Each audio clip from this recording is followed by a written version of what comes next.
Hello, guys. My name is Danela, and um, I basically want to talk about depression at this moment because after the news of Ricky Ray committing suicide, it kind of triggered me because it's something that I've also experienced.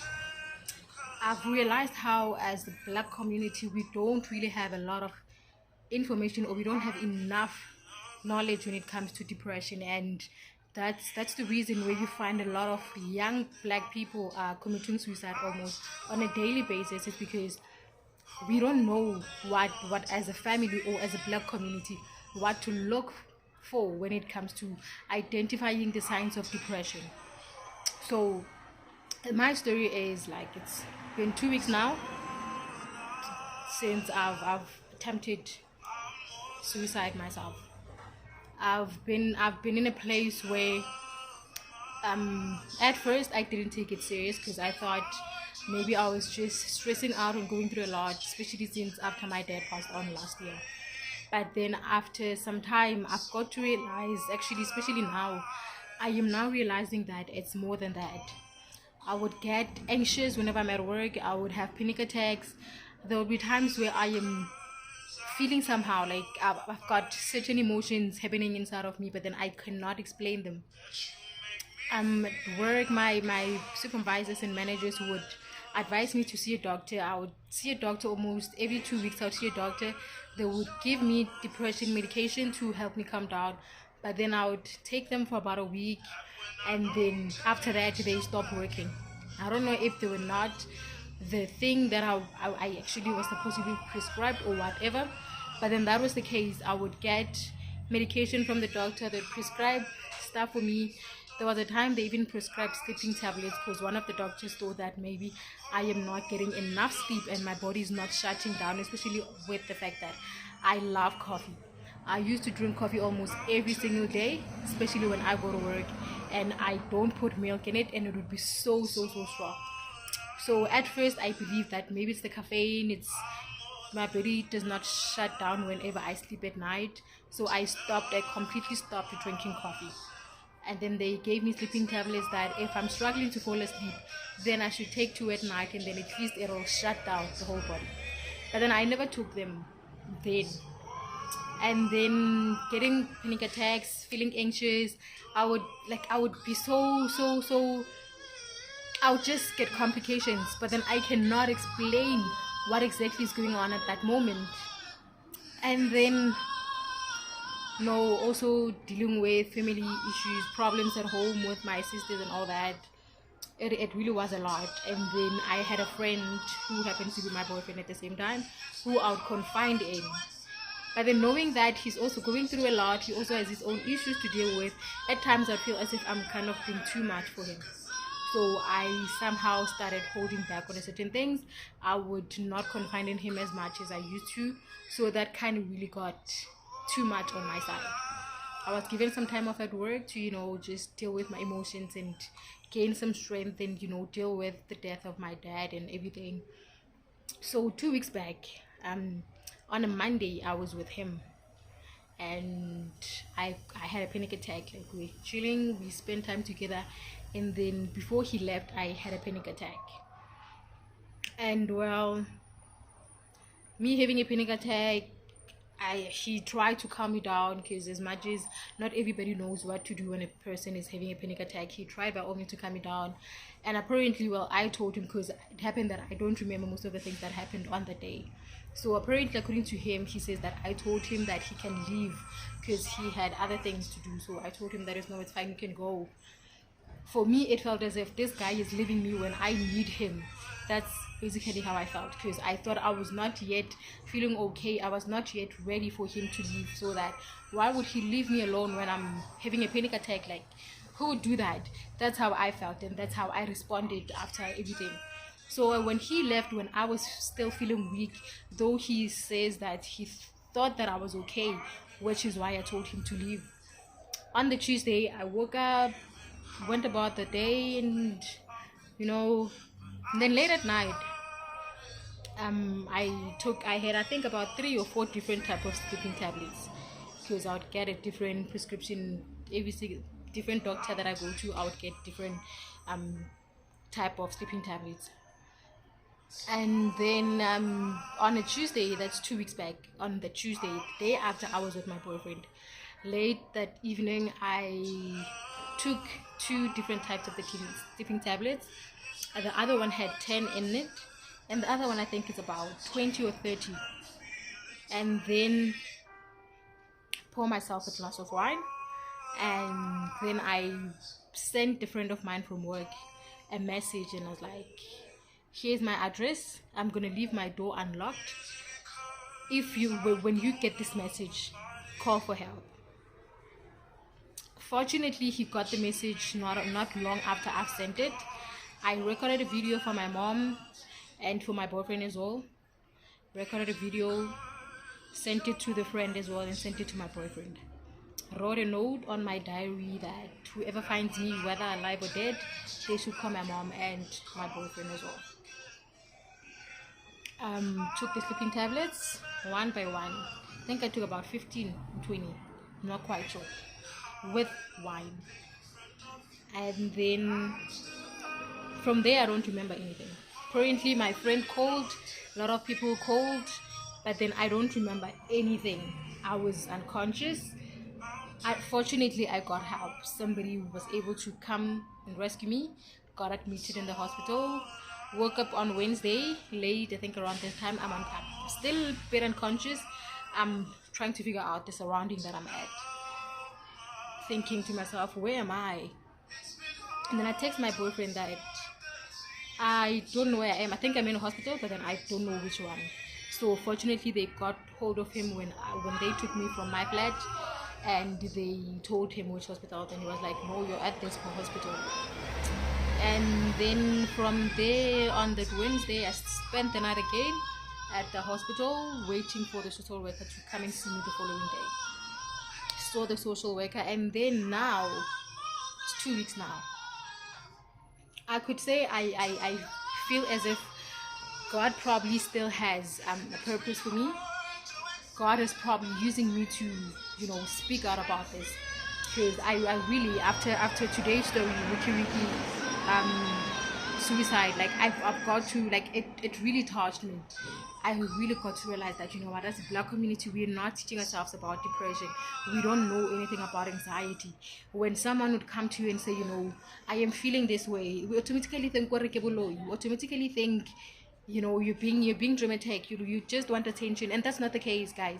What I've noticed about when you're feeling anxious, not everybody can understand what anxiety is, because it starts there. It starts with anxiety before it reaches depression. So by the time it reaches depression, it's really up there now. Like you don't know how as an individual to control it.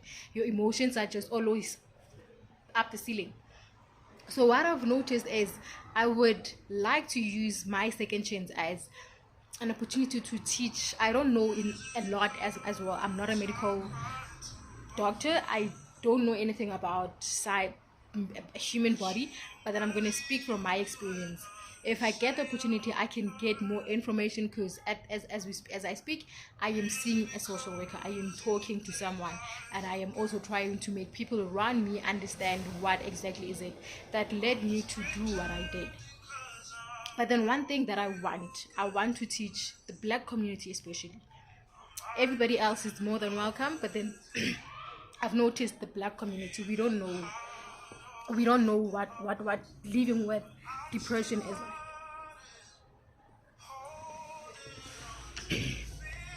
So, first thing,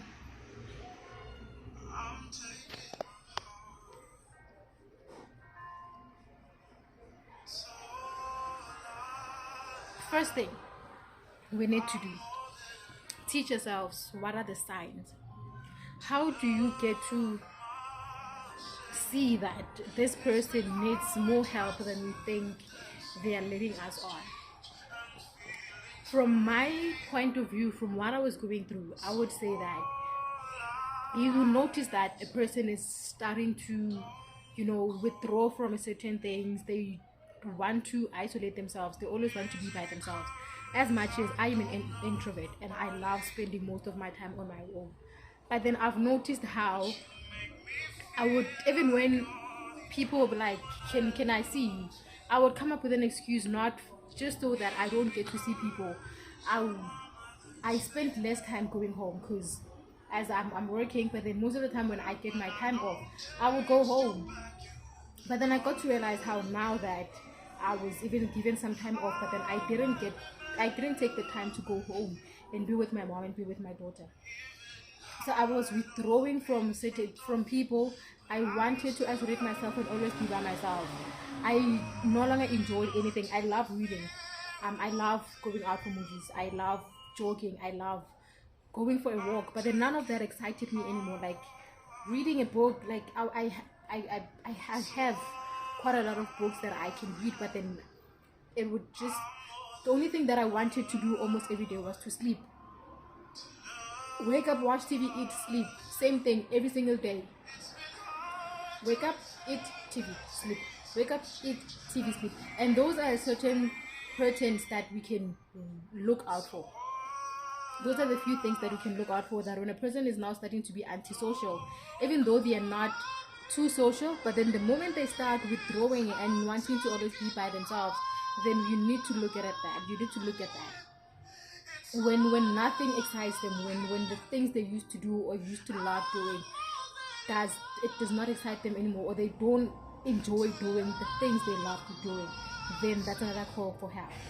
If a person, because for me is, I used to tell my boyfriend that I don't know how I'm feeling, I cannot explain what I'm feeling, but then I am feeling something that I can tell that this is not the feeling that I'm supposed to be feeling.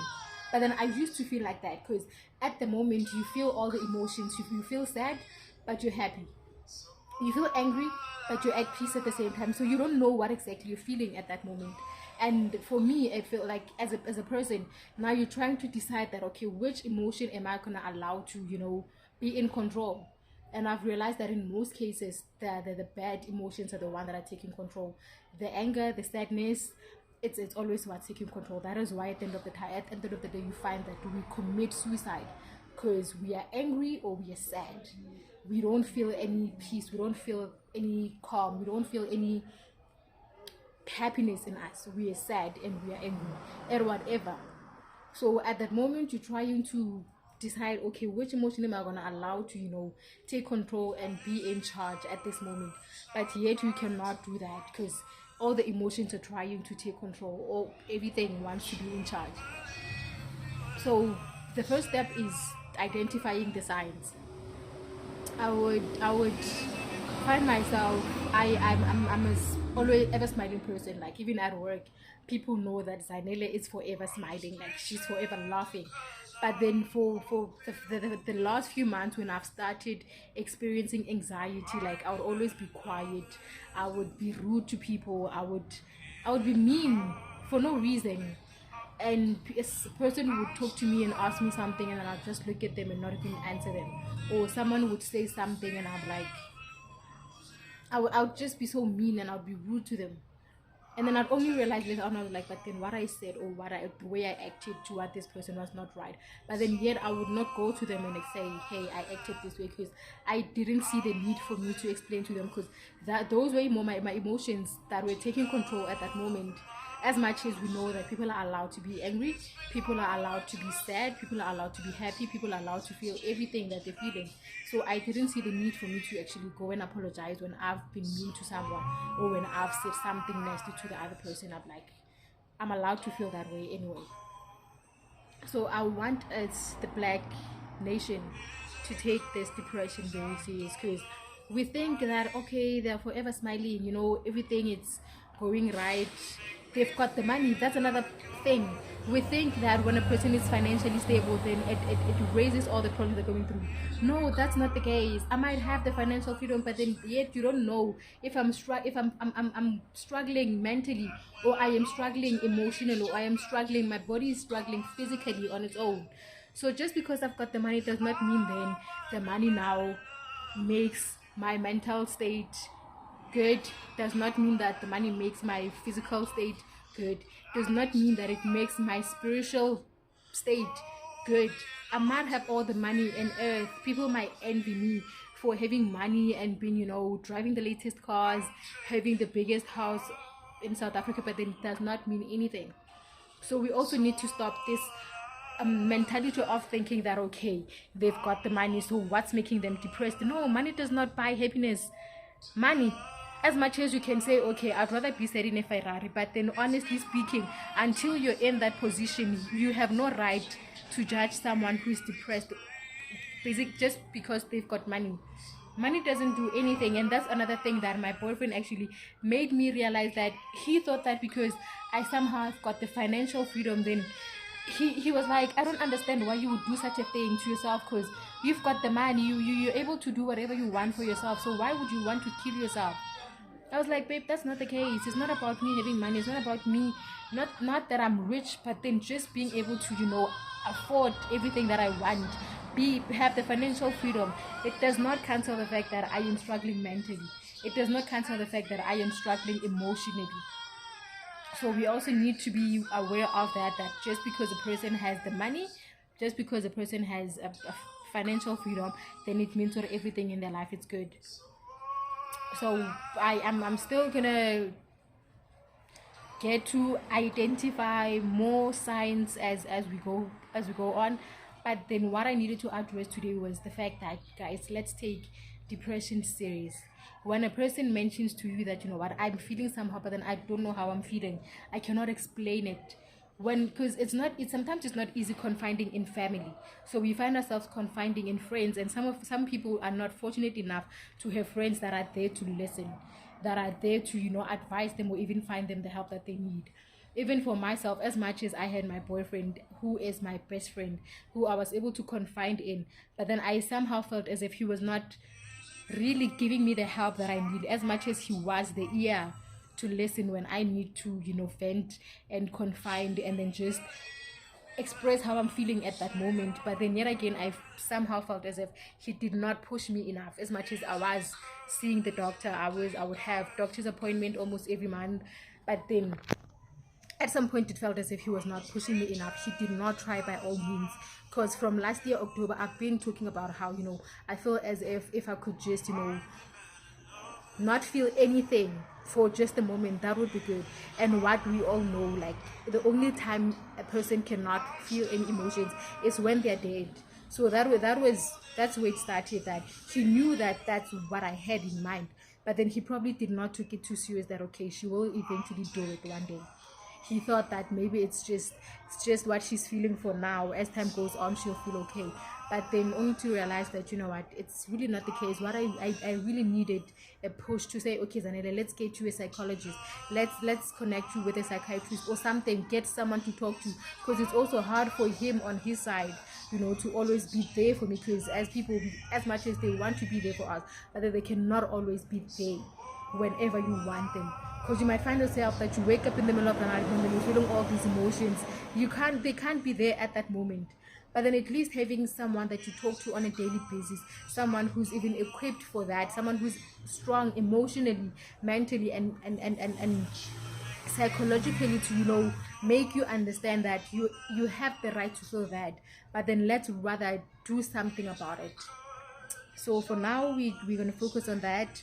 And I'm hoping that as time goes on, I might somehow get my psychologist, the social worker that I'm seeing, to also, get to explain what depression is and what people with depression and anxiety feel. Because at some point, we as individuals, we don't know how to explain it or to make the next person understand what exactly we're going through at that moment. So maybe if it's someone who's had people explain their emotions to them, then they're now able to put together something that, okay, this is what I've learned and this is what I've noticed, that when a person says they are feeling anxious, this is what they actually mean. When a person has a depression, this is what will be going on in their mind, this is what they'll be feeling or going through at that moment.